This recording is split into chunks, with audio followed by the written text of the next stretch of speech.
ఇప్పుడు అర్జునుడు మాట్లాడుతున్నాడు కర్ణుడి గురించి. ఎవరితో? ఉత్తరుడితో చెప్తున్నాడు, ఇంతకు ముందు తెలియని వాడితో. యుద్ధభూమి లోపల కడుపు మండిపోతోంది అతను చేసిన నేరాలకి.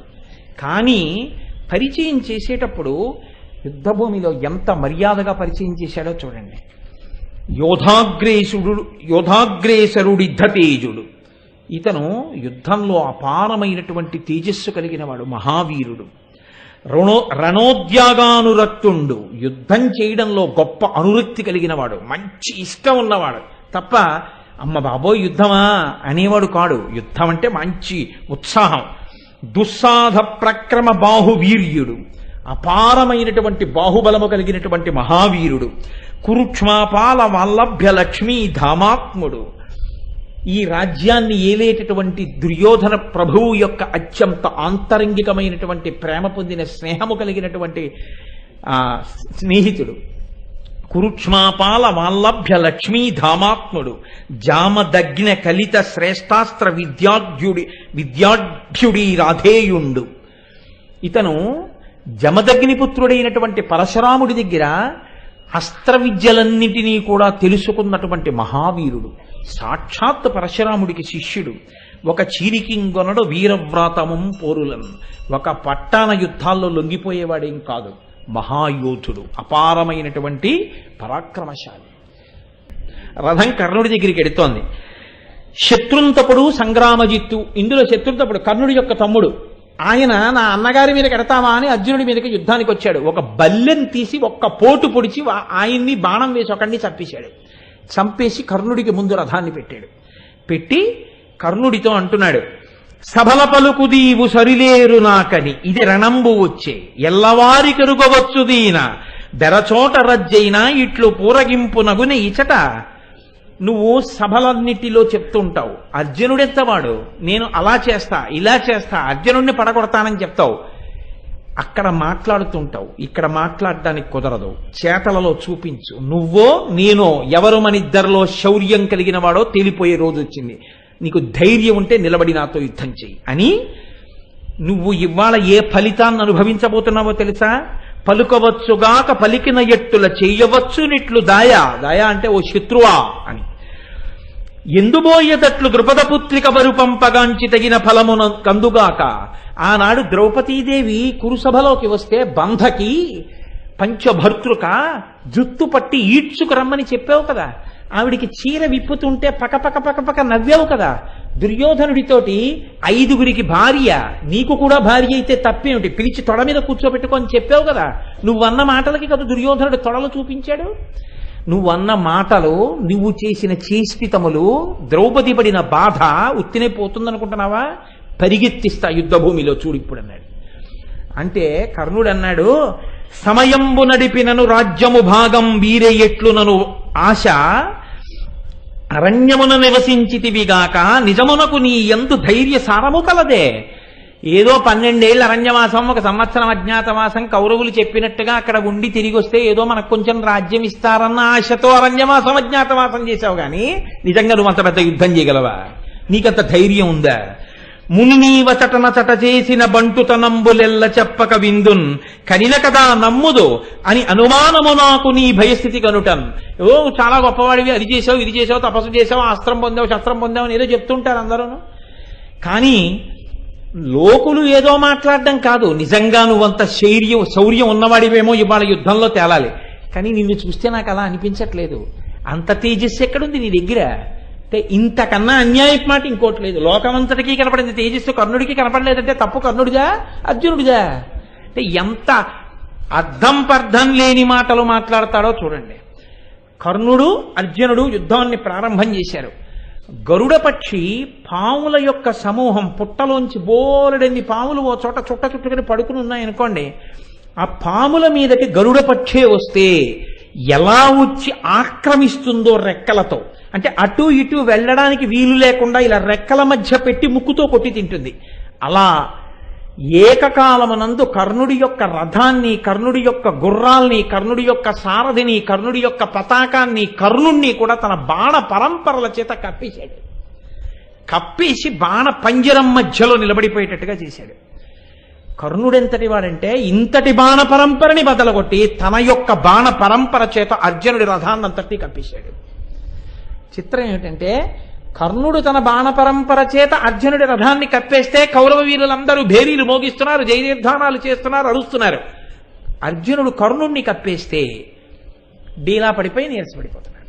అంటే ఎవరిది గెలుపో ఎవరిది ఓటమో తెలియదు. వాళ్ళందరూ ఇలా చేస్తూ ఇంకా ఊరుకున్నారంటే ఏమైనట్టు? అంటే వాళ్ళు యుద్ధం మానేశారు. ఎందుకు మానేశారు? ఎందుకు చేయరు? అంటే చూడ్డానికి అలా ఉంది ఆ యుద్ధం, అంత గొప్పగా ఉంది. ఏమి యుద్ధం అని అందరూ యుద్ధం మానేసి చూస్తున్నారు. కర్ణార్జునుల యొక్క యుద్ధాన్ని చూశాడు.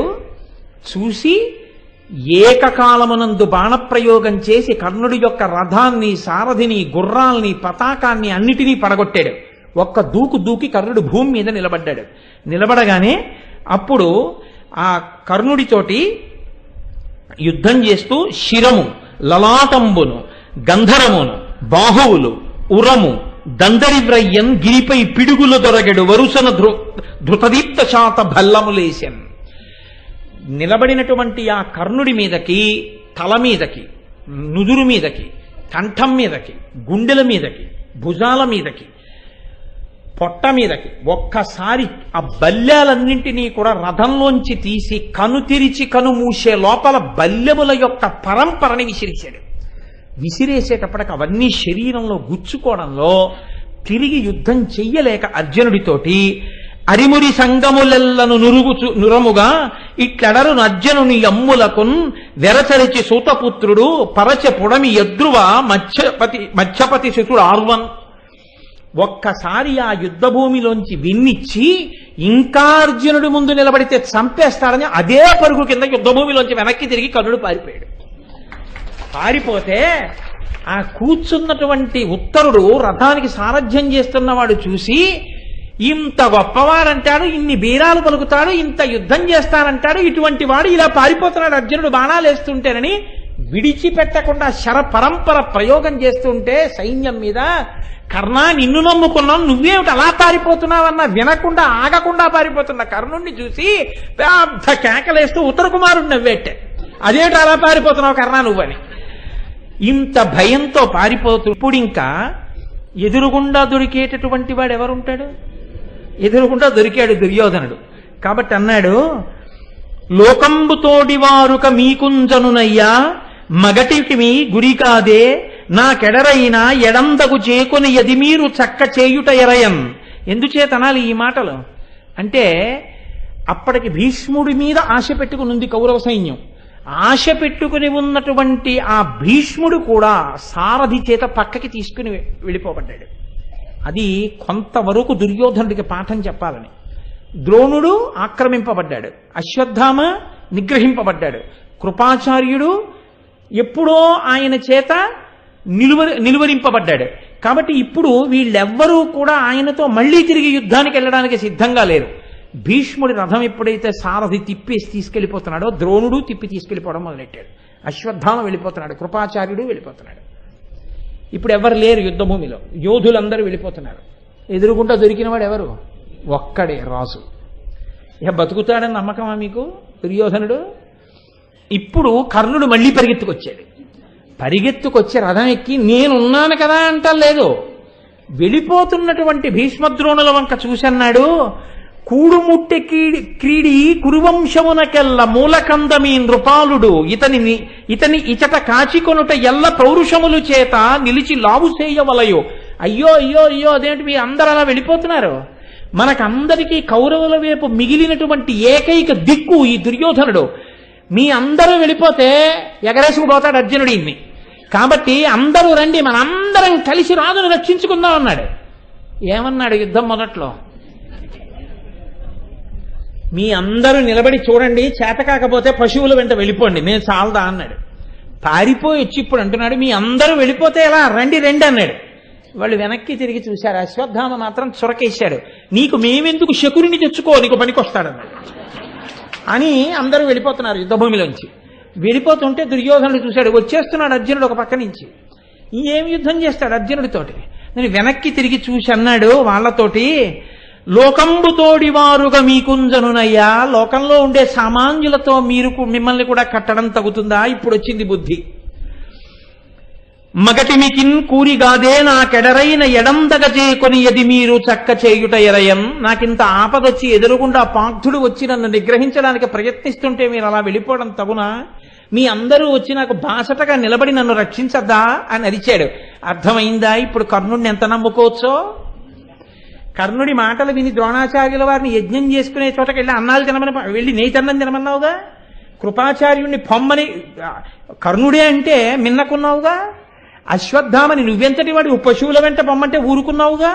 ఇప్పుడు మేమందరం పోతుంటే పిలుస్తానే కర్ణుడి పిలిస్తే.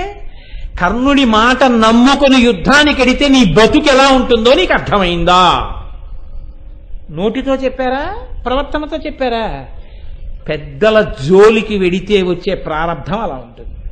కానీ మీతో నేను మనవి చేశానుగా, కర్తవ్యం. కాబట్టి మళ్ళీ తిరిగి వచ్చారు.